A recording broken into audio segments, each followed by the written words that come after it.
fabulous to have you all at our 10th anniversary celebrations. And thank you, Ramachandra Guha, for agreeing to be in discussion with us to talk about the state of the Republic and the first draft of history. The rise of digital technologies, as we well know, has given the news business advantages that we simply couldn't have dreamed of in the age of the typewriter and linotype, and I can see many fossils and dinosaurs from that age here, and I was one of them.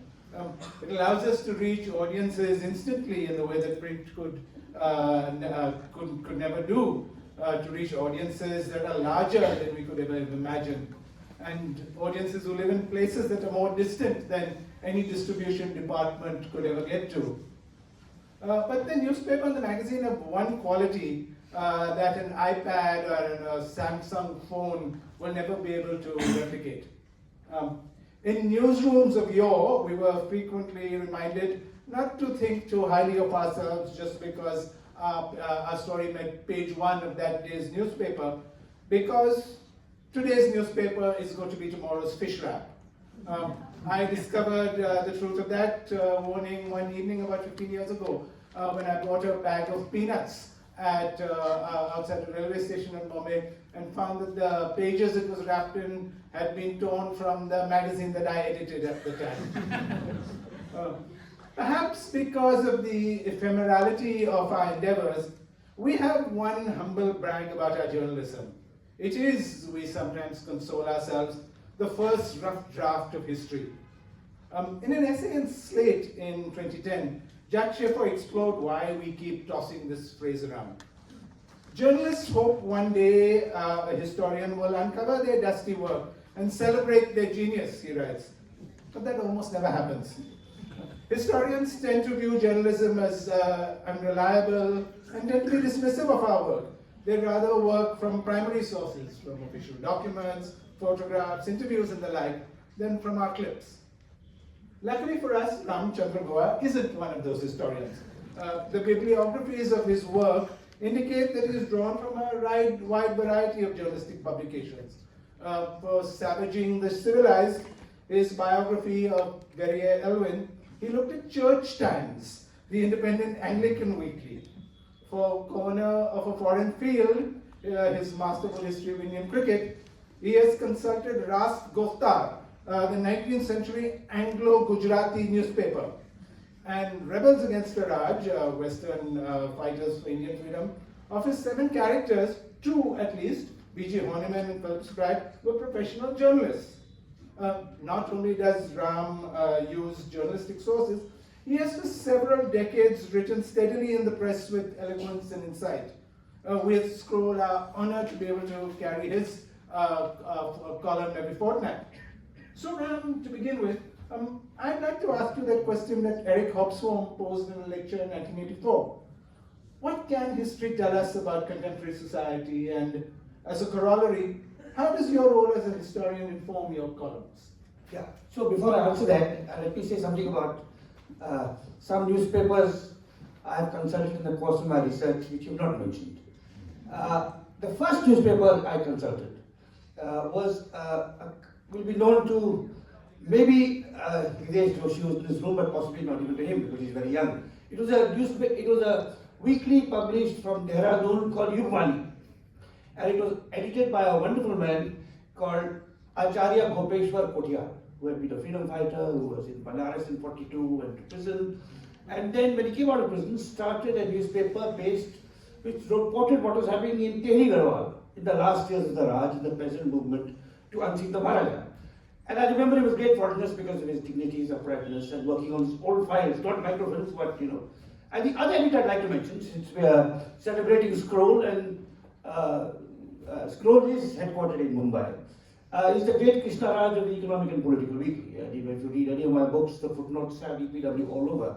So I think, I don't know the phrase, the first draft of history, but certainly for what newspapers and periodicals and now websites have provided historians, is really very rich insights on what is going on at the time, which are complementary, distinct from, and sometimes contrary to what you find in the official archives of government records or what you might find in the correspondence of famous politicians who are, obviously give their point of view. So I think, and this is true of other historians around the world too, British, French historians, I think newspapers and magazines have often been an extraordinarily rich and valuable source.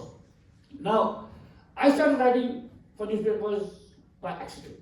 I started my research in the early 80s. I was working on forests and forest policy, and I found some documents from the past that have impinged on forestry and environmental debates of the present. And I was fortunate in that my old and dear friend Ramachandra Guha, who is still keeping the flag of independent journalism flying, was in Calcutta, and he said, "Why don't you write something for the newspapers?" And that's when I wrote my first piece in the Business Standard. And later on, actually, I must confess that after I left academics in the mid-90s, I really made a living as a columnist. I mean, I have a weekly column and now it's become a fortnightly column. So, it's very difficult question. So as a professional historian, writing scholarly books, newspapers and periodicals have been indispensable to me. And I'm sure for young historians here, you will consult Scroll and website and Caravan, Scroll and The Wire and Caravan and Article 14 and newspapers and magazines in Hindi and in Bengali and Kannada. And of course now you would have to use visual materials, because that's very, very important for reconstructing history. So I have never gone along with conventional historians who think only the official archive or the private papers of individuals are, a vital source. I mean, what historians can contribute by becoming columnists, it's a complicated question. Obviously, sometimes I write on an everyday issue that has no relation to what happened in the past. Sometimes there may be a connection from the past to the present. Sometimes, what you write may be spectacularly ill-judged. And I wish quite a few of my columns were sold in Bandar railway station would have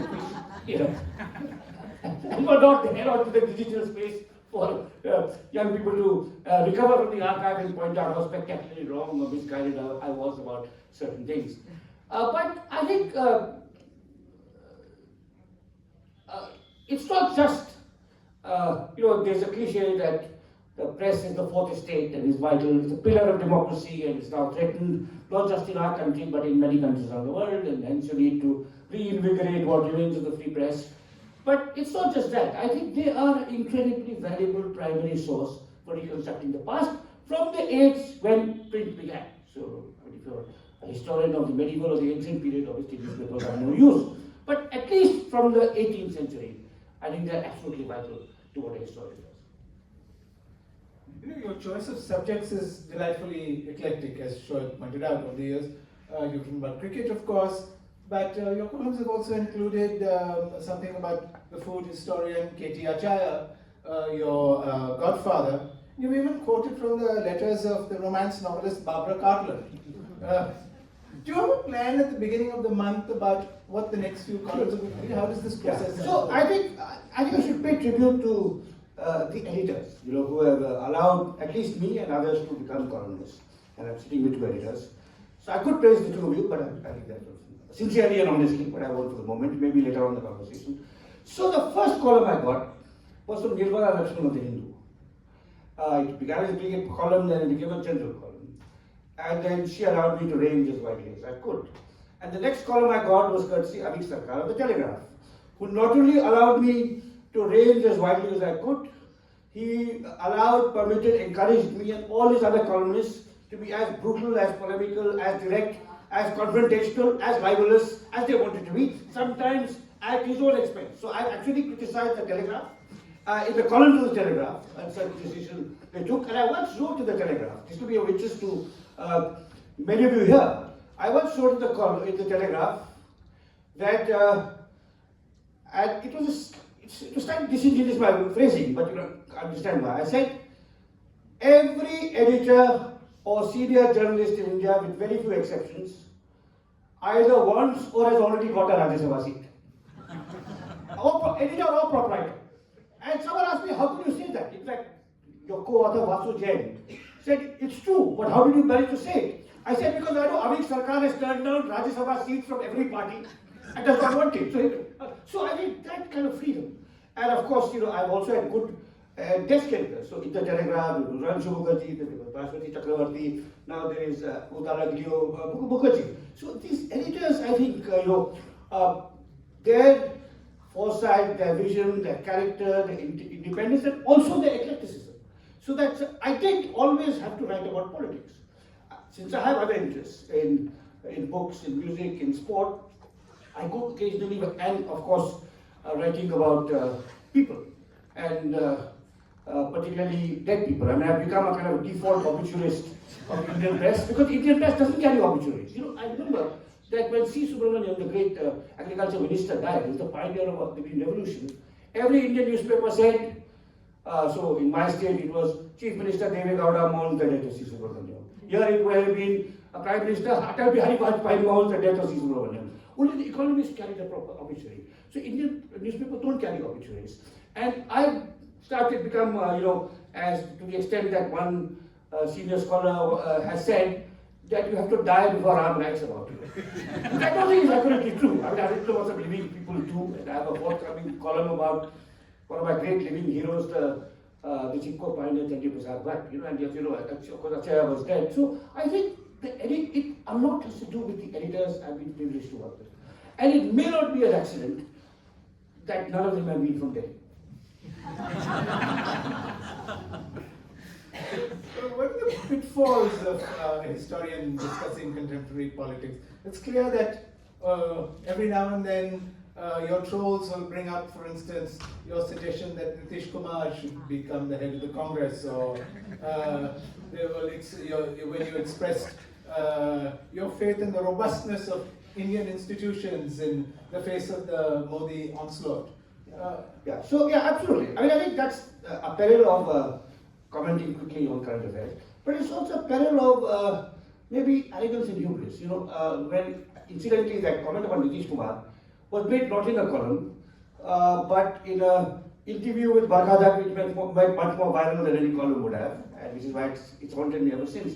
But I think I realized that it was to do with my hopefully temporary and not to be repeated transgression of what is the role of a scholar writing for the general audience. I mean, my great teacher and mentor Andre Bete often said, he said two things. I should repeat two of his lines here. The first is, he has never called himself a public intellectual. He used to write a column for the press, but he's a journalist and a sociologist and writer. And he once told me, a public intellectual is someone who is more public and less intellectual. So I also resist that self-description. You can call me historian, biographer, columnist, cricket writer, polemicist, and all that. But the other thing he said, which I think I have disregarded to my peril, is he said, our job is to describe and to analyze, using the tools of our scholarship. It is not to prescribe.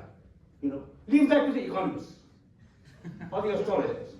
And it's when I have forgotten my teacher's, dictum that I may have made those, errors.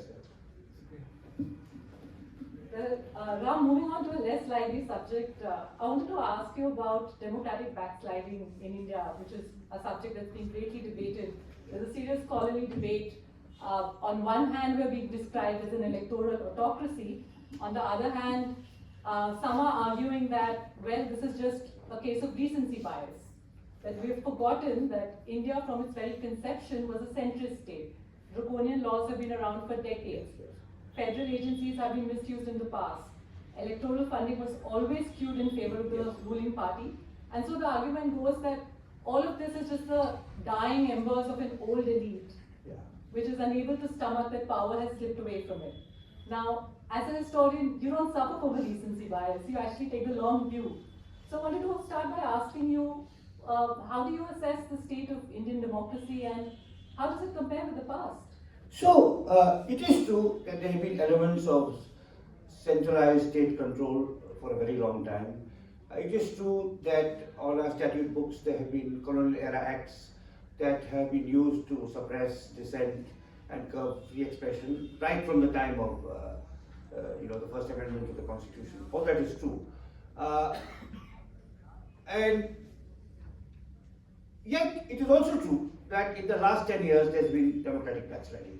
Now the question is is this worse than ever before in the past? I mean, I've thought a lot about this because, see, unlike the two of you, I was an adult during the emergency. And I was living here. I was living in Delhi. I was a university student living in Delhi. At a time when students were picked up and there was harassment and there was extraordinary fear in the campus and all of that. So, I mean, I could, if you wish, talk a little bit about today versus the emergency. But I think what is important to recognize is that between 1989 and 2014,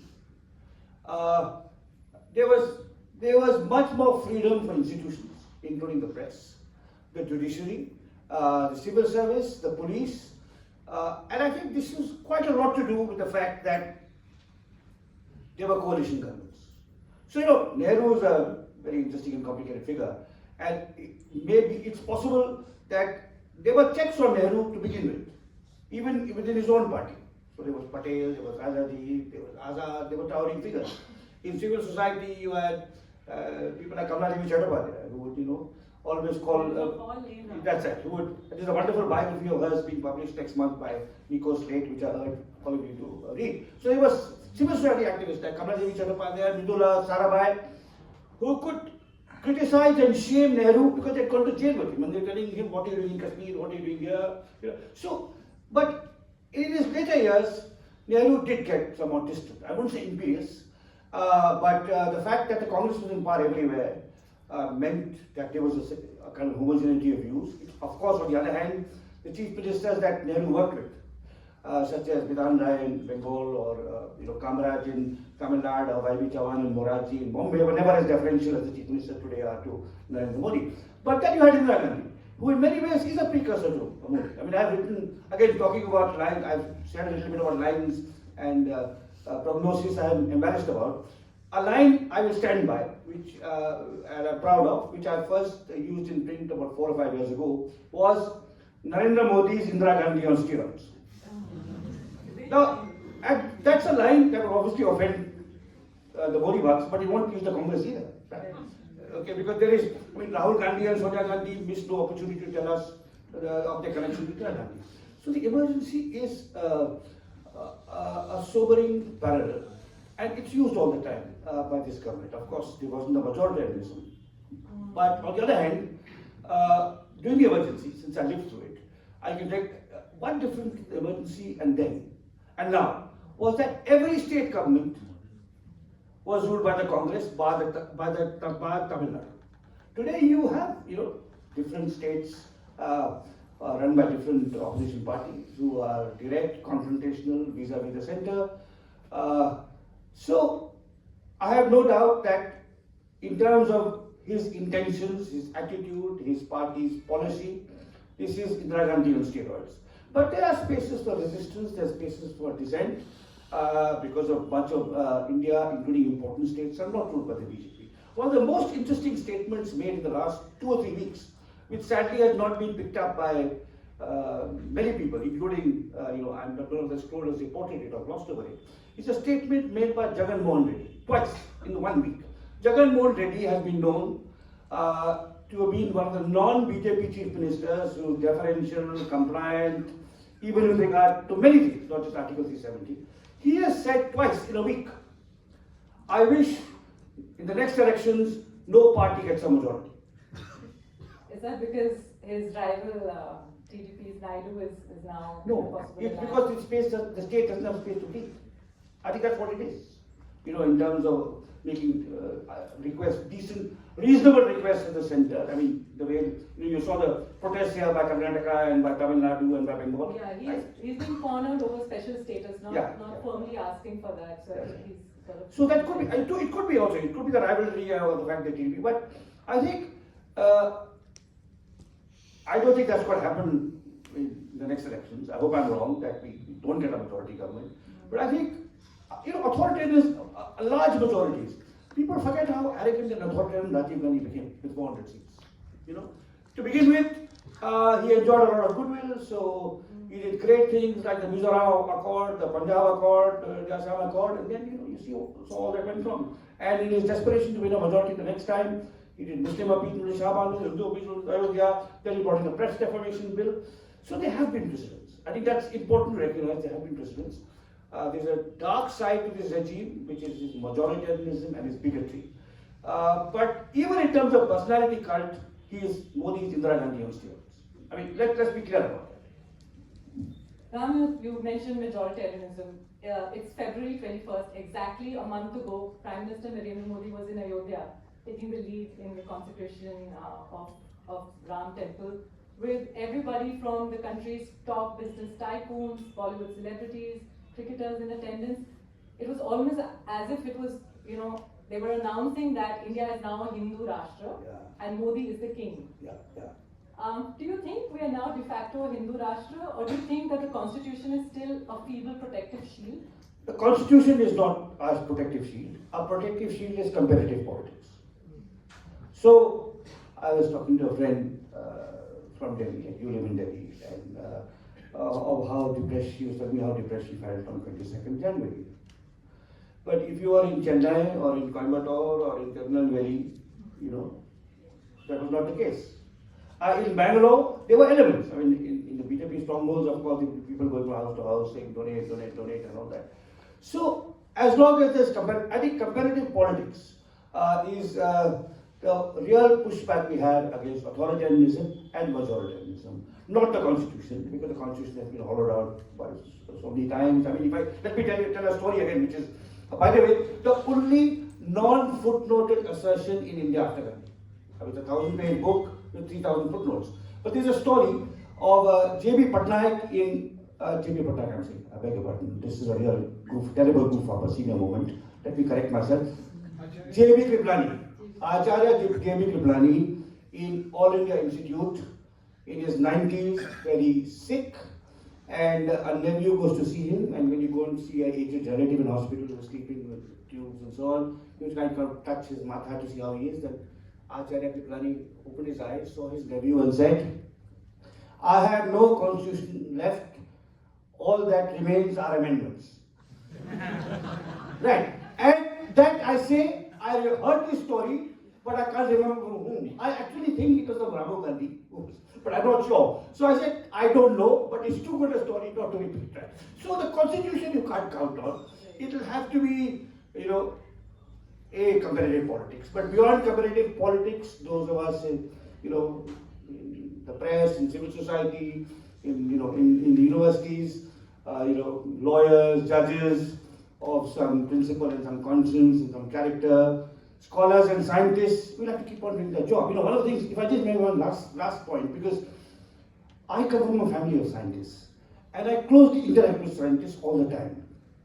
And some of our finest scientists are under enormous pressure to maintain their research institutes and stop Sanghi infiltration from overtaking them. I mean, it was happening in TIFR in Mumbai, it's happening in IISc in Bangalore, it's happened in many IITs, and I see some of them really nobly struggling.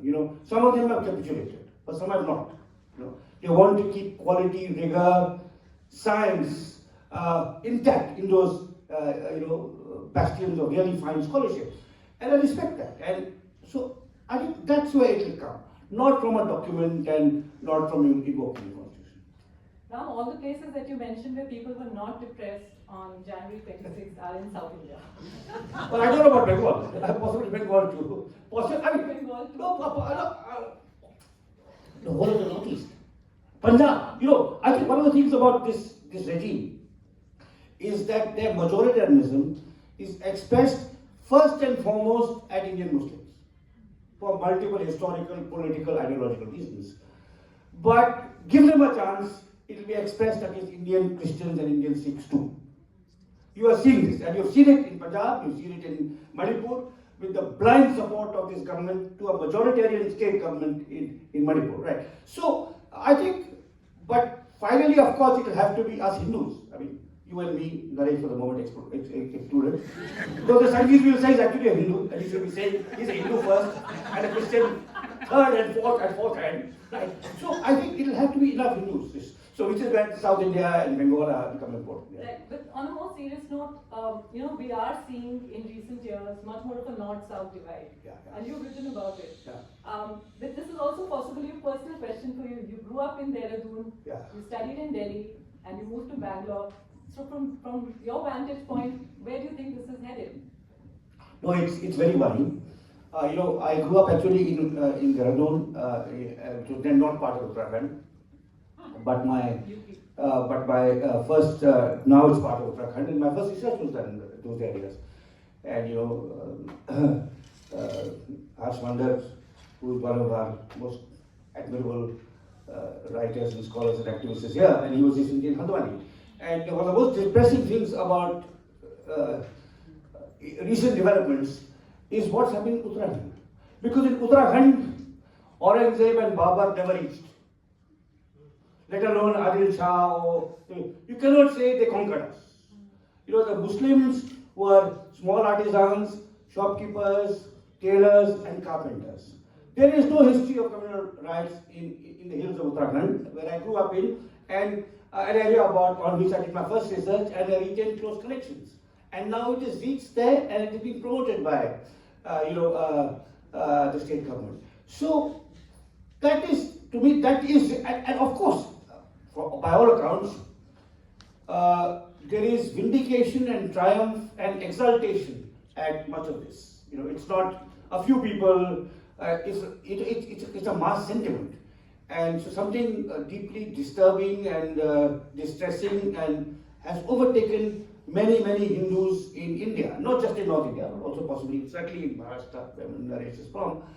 So, it's hard to say how long, Karnataka is very problematic because there are sections that are, it's really Tamil Nadu, Kerala and Punjab. If you look at the front line of, if you leave out the northeast, if you look at the front line of, shall we say, resistance to Hindu majoritarianism, in the political sense, it is Tamil Nadu, Kerala and Punjab. You don't know Karnataka, Andhra, Telangana. There it's often language is an issue because, one of the aspects of this, the current dispensation is they also want to impose Hindi, which the earlier BJP regimes did not really do, right? So, of course there will be delimitation and seats will, the southern states proportional seats go down. It's hard to say where it will all lead, but we must be aware that there are fault lines in India are multiple. So there is most obviously Hindu-Muslim fault line, with Sikhs and Christians also added on to vulnerable minorities. Then there is the north-south fault line. There is the union versus the states fault line, which is in Bengal and Punjab and in the northeast, not just in the south. Then there is the overbearing state versus institutions and personal freedoms fault line. So all of this. Then of course there's something which is too few people in the press write about. Scroll is an exception, and the Wire is also an exception. But the newspapers don't write about it all. Is the savage and brutal assault on our natural environment, which is not about aesthetics, but which is imperiling the lives and livelihoods of hundreds of millions of Indians, right? And and where again there were precedents. The Congress regime was as apathetic, and now of course it has got worse. So I think all of this that's where it's so important to have the kind of reportage that you're doing and that you're encouraging and nurturing, because all that is a record. It's not just providing information and understanding not available to those who read the Delhi newspapers or certainly watch the Delhi channels, but also it's providing a kind of sense of where we might go without being, of course, the job of a journalist or a reporter is not to hector and polemicize, but to provide, but to go out to the field. And I think that's what your team is so good at doing. And I think that's why I read your website every day. Thank you very much. Yes, I think reporting is quite fundamental to how we look at the world, and that's what we really are keen to continue doing, and which is why we need the support of our readers, because reporting takes resources, writing polemics does not. Does not, yeah. We're just weeks away from the general elections, and election years always feel crucial, but this time it's feeling very consequential. Ram, in a recent piece, I'd like to read out what you've written. You've said, if the BJP achieves a third successive electoral victory in May, the creeping majoritarianism under Modi could turn into galloping majoritarianism, a trend that poses a fundamental challenge to Indian nationhood. For those who haven't had a chance to read that piece, Ram, you sort of present a very persuasive thesis on why you think this is posing a fundamental challenge. Could you please share thoughts?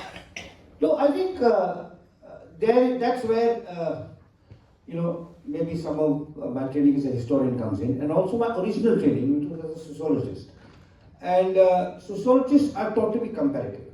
So historians are taught to look at the past to understand the present. But sociologists are also taught to look at other societies at comparable levels of their historical development and see what are the differences and similarities.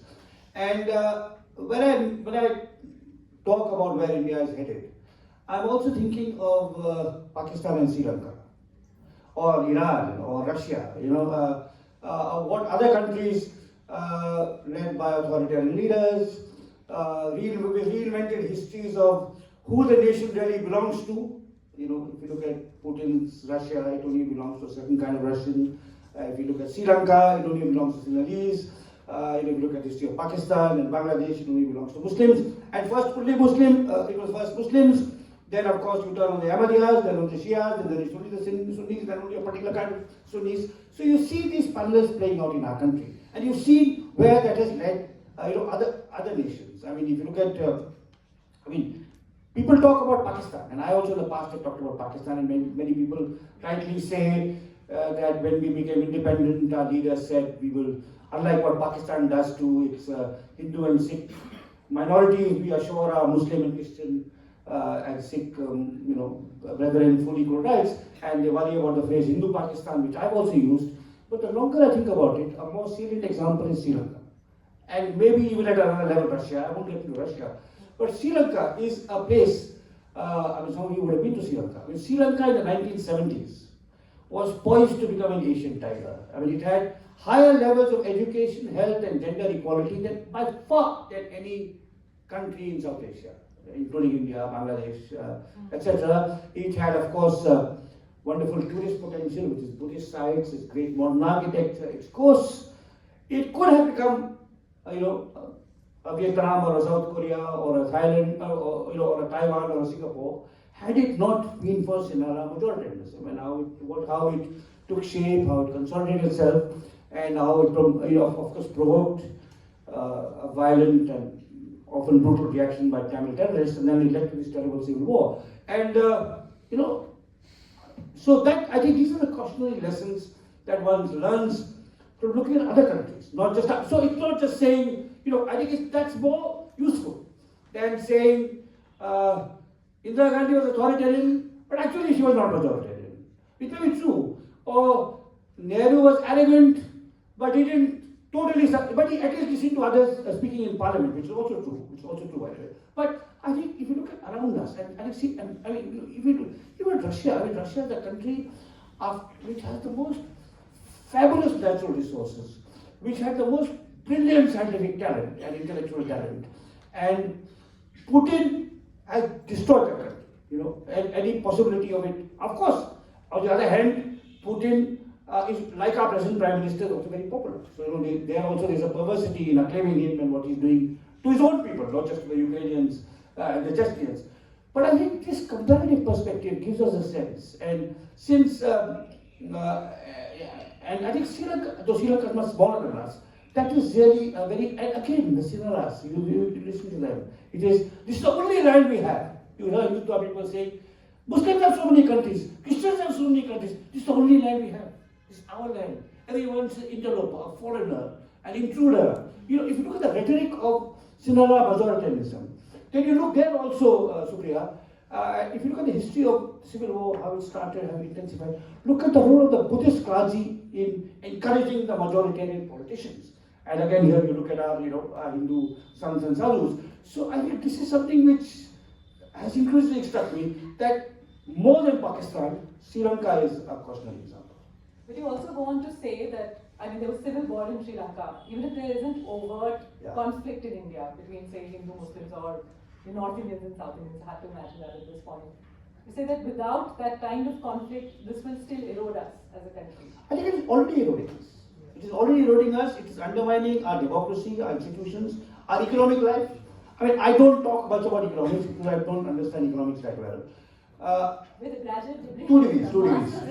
It just tells you how easy it was to get a BA and MA if your best friend was a topper and you had access to it.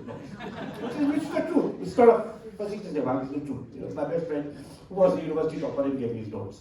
And sometimes gave me lectures also, one-on-one lectures to everyone. So I understand history and sociology, I understand no economics, which is why my columns are never common to that. But if you look at unemployment, you know, there have been some startling figures. Educated unemployment is up to, young people is up to 42%, right?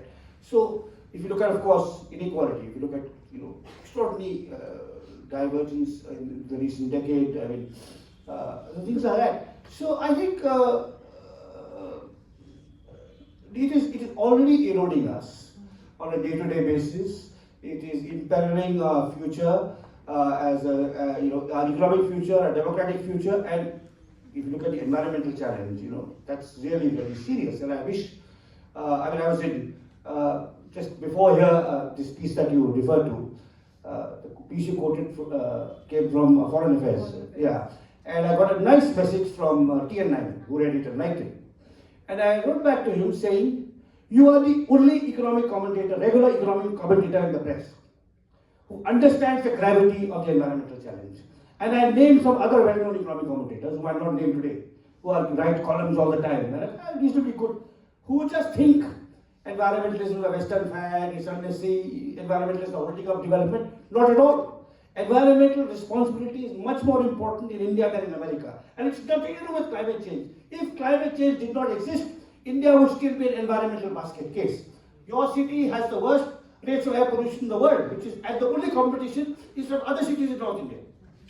Our rivers are biologically dead. You are living next to the Jamuna, and our rivers are biologically dead. Our groundwater aquifers are depleting at an alarming rate. Our forests are totally depleted of biodiversity. Our soils are toxic, and all of this is causing, you know, is impeding, is having impacts, economic, health, social impacts on hundreds of millions of Indians, and it is raising a big question mark on our future economic growth. And free market economies don't understand this, because it's not just television anchors who sit in TV studios. Economists also sit in their air-conditioned rooms and never go out in the field and see what is happening. Right. So, Daniel is one of the very, and he, Daniel, to his credit, for the last 35 years, has understood this. I mean, he gave Sunita Narayan and Anil Agarwal a column in a business paper, a hell of a long time ago, right?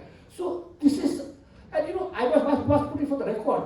Even forget economic columnists. I mean, we have 2 Nobel laureates in economics, both very distinguished scholars. Have you ever seen them write even an op-ed on our environmental crisis? There is a conceptual failure at the heart of the economics profession, which believes, as one famous British economist said, economic growth will continue uninterrupted for the next 2,500 years. I mean, it's a mystical belief which everyday understanding of what we are doing to the earth, you know, just calls into question. So I think these are things that we are seeing, it's eroding us every day. And so we talk, the majoritarianism, you know, people are aware of, you know, but the environmental crisis, the unemployment crisis, these are things that I wish there was much more writing about. Exactly. I mean, for us as a small newsroom, it's always been a challenge because we are acutely aware of the environmental crisis. But at some point, we were down to just, I think, 5 or 6 reporters, and the mainstay of news tends to be politics, right? But we still, as soon as we could, we made sure that the moment we had resources to expand our team, we hired someone to write about the environment. And you know, we publish in-depth stories. The project is called Common Ground. Yeah. And we said, no matter, you know, the majoritarianism is, and this is around the time when the citizenship protests were going on, that's when we were conceptualizing this. So we're going to be pulled in this direction constantly, reporting on hate crimes, reporting on the unraveling of our democratic institutions, but we can't take our sights off all the other extremely important crises of our times. And so in Common Ground, we cover health, we cover environment, we cover education, we cover gender, we cover labor. Despite being a very small newsroom, we have a firm commitment to writing about this. So may I just add a footnote to that? I said the work you do on Environmental Reporter, I said other websites like yours, is fantastic. But what one needs to supplement that,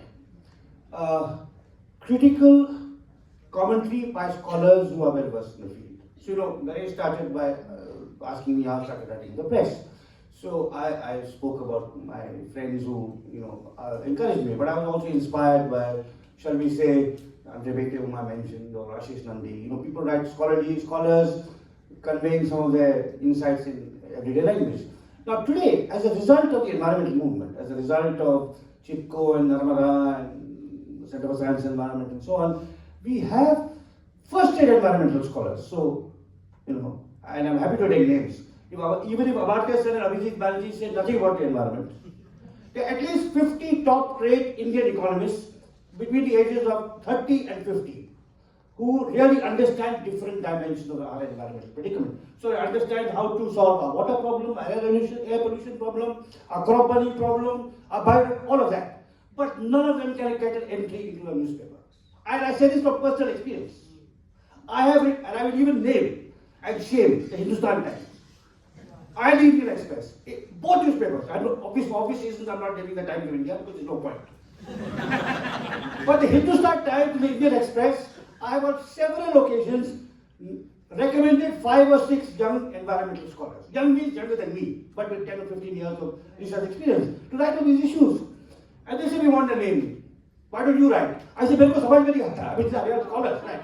I mean, my work is 40 years in the back. So this is where the press is failing us. You need a reporting, but you also need to supplement the reporting. Scholars who can tell you how to move from the reporting to concrete policy action. And in the case of environmental economics, water, biodiversity, forest management, air pollution, Supriya, I can tell you, India is very well equipped with intellectual expertise. Except at least many of these scholars, some of these scholars only want to write scholarly articles. Some of them are happy to write for the press, but for them to get an entree into a Delhi newspaper is impossible. They can write for Scroll. I guess the audience has a lot of questions, and we should get to that. But just because you did mention the sort of hollowing out of institutions, Ram, very recently you wrote a scathing column scrutinizing the conduct of the Chief Justice of India. And it was widely read and discussed because it struck a chord with everyone who's feeling a great amount of concern about the independence of our judiciary, which increasingly is giving verdicts entirely in favor of the government of the day, even at the cost of legal principles. But last week, we had a surprise verdict in the electoral bonds case. Now, is that, in your view, a reason to be hopeful, or do you think we're clutching at straws? Well, there's also been a verdict on the AAP thing, I don't know, on the maybe as election something like that. It's hard to say. I mean, I just felt, I normally would not have written, I just felt so upset, not so much by, the Chief Minister, the Chief Justice's conduct, but what he said. For someone to say, for a person of his learning and scholarship and wisdom and provenance, to say the Dwaj on top of a Hindu temple embodies the values of the constitution. I mean, I was so upset by that I had to write it. Now, of course, there have been pushback and all of that, but I think, and they have been, and there are other scholars. I mean, if you look at, say, Amit Bobhania, Gautam Bhatia, and they who are much more better informed than me on all of this. So there has been talk about democratic backsliding. I think the Supreme Court is one example. But some people would argue one should not unduly chastise individual justices. It is again a consequence of a brute majority that the government has. And the emergency, again, the Supreme Court was as supine as it is now. But when the emergency went, they started breathing again, and there was a period of relative independence. Of course, it's much more than the Supreme Court. Our criminal justice system is in a collapse, as the reports of the Indian Justice Report, which I wish again will get more coverage, show. So, I again would not want to make it only about this particular Chief Justice or not even about the Supreme Court. I think India is overall in the function of our courts at all levels, in the impunity granted to vigilante violence. India is becoming also a lawless republic.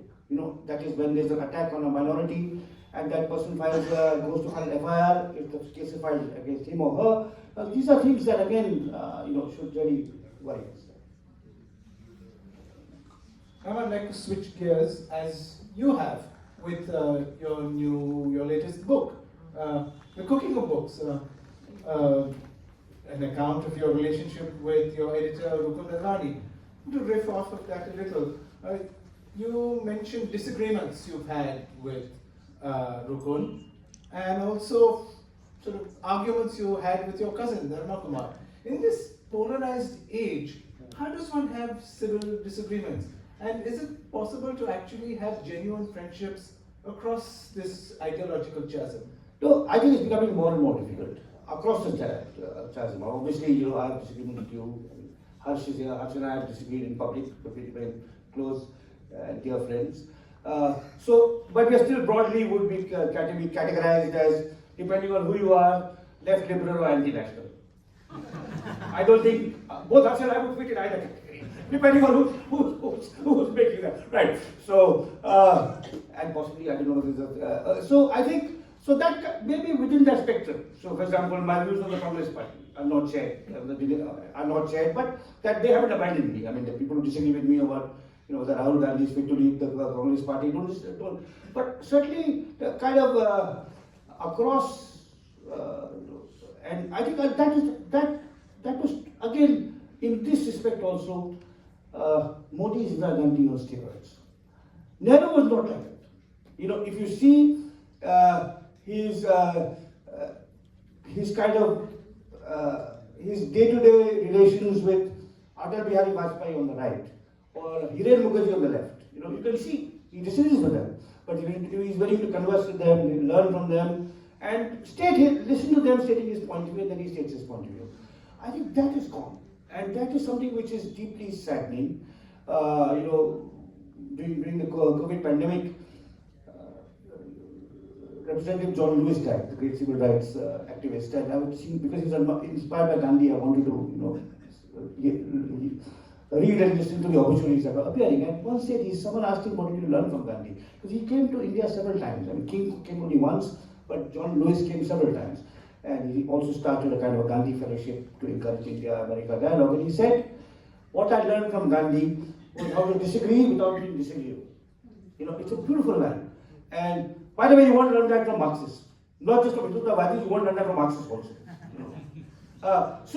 I think that is, Lenin was the most vicious troll. Lenin would be the super troll on Twitter. Absolutely. He was brilliant and vicious. So you can learn that from Gandhi. So that is something, what happens? Do I have a friend on the Hindu right? I have a person I've known all my life. But somehow this is, and both a very close friend of mine, but now this is just completely gone. And it's impossible. I don't know who to blame. Is it him? Is it me? It's hard to say, but I think there is something which, some element that kind of, and maybe social media has also partly responsible, not wholly, but partly responsible for this, this kind of trolling and scapegoating and name calling. But I think one must not just be a broad church of the left. I mean, one must have a kind of, at least a way of conversing across to listen. But this unforgiving, take no hostages attitude of the current regime is actually reminiscent of Indira Gandhi. That is the sad truth.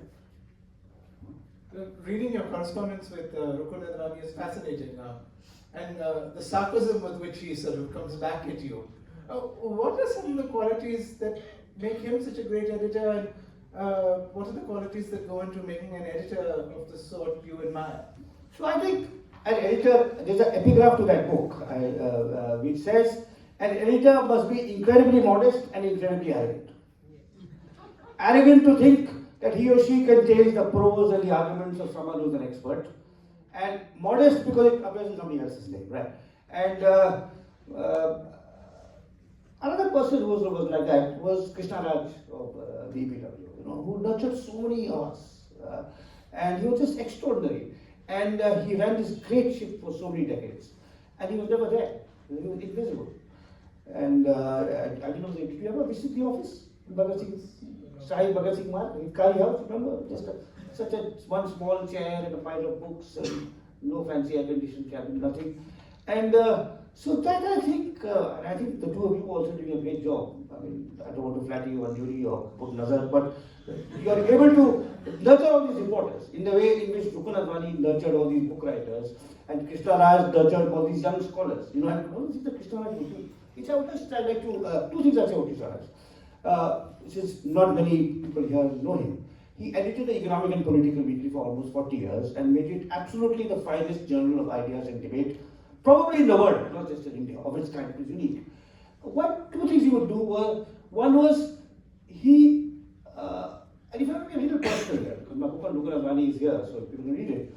You know, I was working in the National Library doing research. And next to me was a scholar called James Boyce, who's a well-known economist. Some of you may know his work. He's an expert on Bangladesh and education and environment. And we were chatting over tea. And Jim Boyce went back to Bombay and told Krishna Raj about my work. He said, he's a young man, he's obsessed with forests and forest history, and I never heard anyone talk about forest history like him. So Krishna Raj wrote a letter to a professor in my institute, Professor Ramachandra, saying, dear Nirmal, Jim Boyce was here and told me there's some very excited and enthusiastic young scholar who's working on forests, and EPW has never published an article on forests, find out who he is. Wow. And then Professor Chandra said, this must be for you. And then I wrote about, now I started writing. After some time, in fact, the greatest satisfaction I've got in my, more or less in my career as a writer, you know, as kind is when Krishna Raj promoted me from contributor to talent spotter. He said, now you have to get other people to write. You know. So I think, and then so I would just say, you know, ask, you know, ecology, ask E. Somanathan, you know, if sociology, ask Amitabh Bhaviskar, and then, you know, all that would happen. No, so that was really the kind of gift that he was just there, and no one ever knew who he was, except a few people, except the people who were published by him. And talking about the disagreements without being disagreeable, I had two quarrels with EPW, and you know, I stopped writing for something, for one reason, I stopped writing for another reason, then I made up. And because I couldn't do without them. And then he wrote to me, when last letter he died, he said, the quarrels which you called them were very good for the EPW. You know, so he recognized that some committee were upset, and, you know, and so that is the quality of and he was, so Rukun Advani in a different way, but, you know, some of you in different ways, but I think Krishna Raj in what the kind, I mean, he was for me a model of how to nurture good writing, good scholarship, and keep himself totally in the background. You know, it is like, unlike, shall we say, you know, I mean, newspaper editors and magazine editors are stars. Who's the editor of the New Yorker, who's the editor of Financial Times, who's the editor of whatever, a Daily newspaper. And so I think that is the kind of thing that you have to be, but you have to know, you have to have a clear vision of what kind of work you want in your periodical, how you will get it, go look for it, and be willing for the writers to take the credit. You know, it's just, and to me, Krishna Raj, as the editor of a weekly, as distinct from a book editor, which is what Rukun Advani was, so something a weekly. At this stage, I think let's open it up to the audience. Put up your hand, we'll bring a mic to you. And as always, please ask a question and don't make a comment. Anuya. Thanks so much for this wonderful discussion. My question is about what are your views on why is democracy in crisis globally, and do you see links of the ecological crisis to that? That's a wonderful question, and I have not thought deeply enough about it. You're right, democracy is in crisis globally, including in America, of course, most obviously, but parts of Europe and parts of Asia as well. Is it linked to the ecological? That's a fabulous question. I'll have to think about it. I mean, I think maybe you have an answer, but the crisis is global. The ecological crisis is global. It's not only climate change.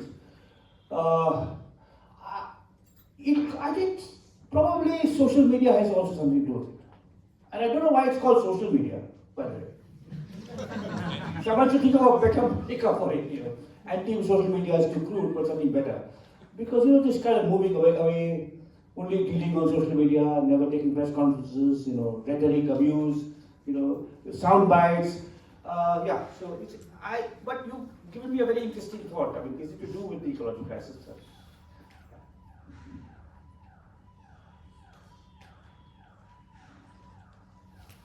Okay, until people can think of what they want to ask, I had another question. There is a hilarious anecdote in the cooking of books about a professor who urges his students to read your critique of subaltern studies, or the turn in subaltern studies. And he tells them, don't get confused with how well it's written, it's still saying important things. What was your secret to writing with academic rigor without academic jargon? No, I think again they were exemplars. So I mentioned Ashish Nandi and Andre Bete, who are two very different kinds of scholars and they have very different views. One is an enlightenment liberal, one is a critic of modernity, a traditionalist critic of modernity. But again, they both wrote clear, accessible prose. They wrote for newspapers. Of course, models overseas. I mean, the great E.P. Thompson was an icon of mine growing up. So I think that, and my belief that unlike physics or mathematics, history and sociology are subjects in which the depth and rigor of your research can be communicated in everyday language to the army and the armor. Whereas a physicist has to dumb down, a mathematician has to dumb down, So I think that is probably what it was. And over time it became easier. Writing for the press obviously enabled that. I mean, if some of our jargonized academics, not just in this country, were to be told to write a 1200 word column once a month, it would improve even the quality of their scholarly communication. I mean, there was a wonderful, I don't know if it's still given, but there was, the lovely website aldaily.com. They used to have a bad prose prize, which every year went to an academic, teaching in an Ivy League university. So I think that's something which just came from this. There, that gentleman.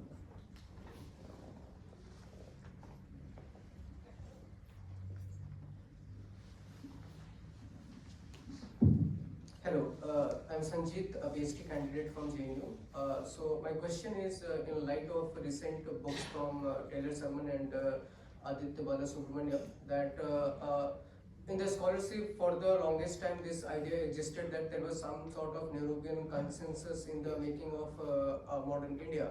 So what is your take on this notion of consensus, specifically in domain of, say, foreign or economic policy in light of recent scholarship? Thank you. No, so it's like this. It's a very good question. Both sides are true. There was a consensus and there was not a consensus. Because you had a majority government in the center, led by a charismatic prime minister, particularly after Patel died in 1950 and Rajaji went back to Madras in 1952, and Azad, had become depressed and retreated. You had a charismatic prime minister controlling a majority party. Nehru could more or less impose his ideals of economic foreign policy on India. But you had vigorous debate of a very high intellectual quality. I mean, if you Shyama Prasad Mukherjee and Sri Rajagopalachari, are eons removed from the right-wing politicians, in Parliament today, right, or anywhere else, right? So even the right-wing intellectuals. So you have very high-quality debate. I mean, in economics, in foreign policy, in political questions. I mean, one of the most interesting debates is between JP and Nehru on political decentralization versus centralization. So all of that was there. But you did have a majority government with a charismatic prime minister, more or less able to get his policies through. He listened to what others were saying. And you had all those views being reflected in the press and in the magazines, right? But you did have, maybe at that stage, my view is, at that stage, after the terrible trauma of partition and the difficulty of uniting the country and the princely states and all of that, you needed a majority government with a reasonably strong center. Ambedkar also thought so, not just Nehru. But even then, Nehru could have been a little more accommodating. For example, of Ambedkar. People think that Ambedkar left the cabinet in 1950-51 because of the Hindu court bills. That's only one small part of it. You read his resignation speech. He says, I have a PhD in economics, I'm not consulted on economics. I have I'm a lawyer, I'm not consulted on federalism. So maybe Nehru would be a little more. I guess. But I think in a sense, the intellectual vigor was reflected only outside, not in policy. And I think that's where, perhaps in that first decade, we needed a strong unitary center, we needed a majority government, that was fragmented in many parts. We have gone the way of many other post-colonial countries in Asia and Africa. You need that democratic transitions. But certainly, if you look at the last 50 years, the best period for India has been 60 years, has been 1980, the period of coalition governments. Where again, there's not only a diversity of views, it's also reflected in the way in which policies are forged, with more inputs, more feedback, and more awareness over the general diversity of the country.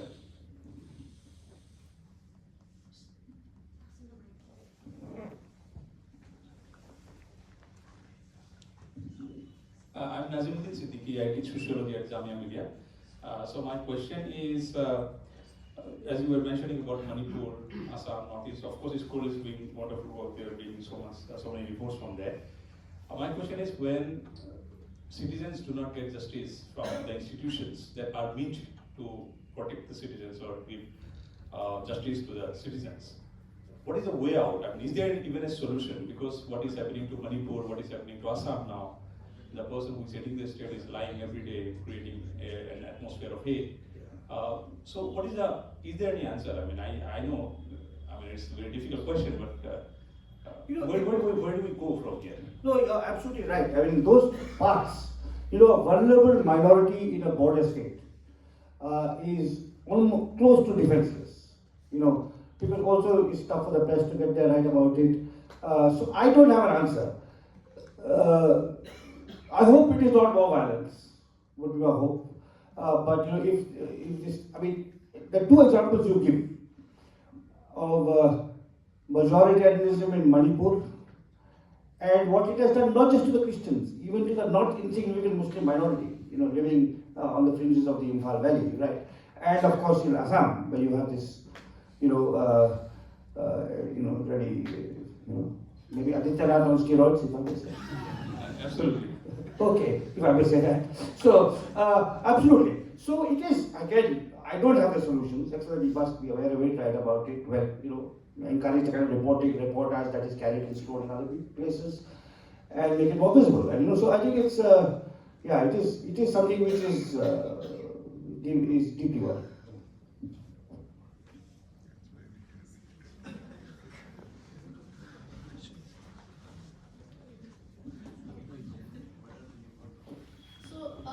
It's no secret that obviously aggressive majoritarianism is sort of taking over the country. So there's a personal dilemma that I've been dealing with, is that a lot of my friends who belong to the so-called majority feel extremely alienated these days, and they tell me, Viksha, we are in a minority, and so perhaps we should just keep our views to ourselves. So what do you think? Should we, who are part of the majority, what should we be doing to get through to those who are completely swayed away by the majoritarian rhetoric? I wish I had answers to that. It is true, and sometimes the fear is here, because of the vindictive nature of this government. And it's interesting in this country that the more successful you are, the more famous, the more rich, the more sycophantic you are obliged to become. There have been some reports recently in various websites about how much donation went to the BJP after because of threat of IT raids, right? So it's hard for me to, really answer that. I wish I could. But let me ask this conversation is not just about majoritarianism or about Indians, it's also about journalism and so on. I'd like to ask Supriya, and before we move to the next question, Supriya and Naresh, a rather difficult question, which you must have thought about. What Scroll has done, and maybe it was not dissimilar to what EPW did. So you think what EPW did. So it nurtured good young writers, young scholars, and then some of those scholars, not all, abandoned EPW for prestigious foreign journals. Right?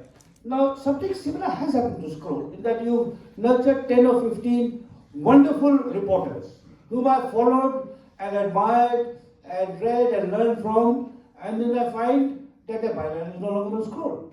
And I'm told they have joined, they've gone for a journalism fellowship to England or to America, or they've joined XYZ thing, and I can understand why individuals want to move on. But it is obviously both of you have thought about this, and we would like, as Shoaib said, to celebrate your 20th and 30th and 40th anniversary with a lot of vigor. So how do you, this like sort of, I don't want to call it a brain drain, or you nurture this talent, you see it grow, you welcomed it, and then they disappear. I can understand the individual motivation for that, but I'd like to. Yeah, basically, Ram, we often say that the biggest crisis facing us is the talent crisis, which is that young journalists are doing amazing work, but they aren't staying on in the profession. Recently, a colleague quit, and I wasn't too heartbroken because at least he was staying on in journalism. Most people who've left us have left journalism itself because there's this tremendous insecurity that they're experiencing. I mean, the current media landscape in India, they're like, there are a handful of newsrooms where they can work, and those are small digital newsrooms primarily, where again, we don't really have the resources to give big increments year after year. And they're not really seeing a pathway ahead to progress. And I mean, I'm in my 40s, but like looking back through the 20s and 30s, media was growing. There were more jobs, there were more opportunities to do good work. And those opportunities are shrinking. Even as actually, there is now much more of a need for good journalism. But yeah, it's now really a losing battle, and I personally don't have the heart to say to anybody stay on. Because I can see that this is what it is. There are all sorts of risks facing independent media in this country, and people have homes to run, families to feed, like careers to think about. So that's primarily what's happening. Of course, I mean, some people have left because you're awful editors. That's unlikely, I think. But Naresh, why don't you? Naresh, I want to supplement that. Also, since you worked in America for several years and studied there, is this a global question that talented people are leaving journalism? But also your specific. And it's been a crisis in American journalism, I know, for at least 20 years. When I worked at the Wall Street Journal in the late 90s, the most coveted job to have was to be a page one editor. The people who shaped all those great stories about all sorts of things, about why shoelaces were staying untied less often, but also about the great crises of our time. And one of the most reputed page one editors went off to become a male nurse. Sort of indicating that things were not so rosy ahead. And since then, American journalism actually has had a resurgence thanks to especially the online space. And there are more young people coming into the profession and who have the opportunity to do all sorts of work. With luck, perhaps things will take a turn in India. So, to be provocative, you're saying more journalism is witnessing a resurgence. Is that because of Trump? That was. But sadly, here it's not happening because of even though we have a Trump panel, it's not happening here, right? But is it because of Trump? Well, for instance, The Nation had a huge bump in circulations, which they call the Trump bump. And yes, here, I think in America, it was literally split 50-50 down the middle. Here, it isn't. And so we're not seeing the... Hello sir, so as a historian, what do you see are the reasons for the rise of populism across the world? What rise of? Populism. And why is it that just the right-wing populism is rising and not left-wing, with the neoliberalism in place and increasing economic divides? Why is it that left populism is not in rise and only right populism, whether it's US, whether it's India, whether it's Italy, etc.? Yeah, I mean, again, that's a very interesting question, which I have to think about more seriously.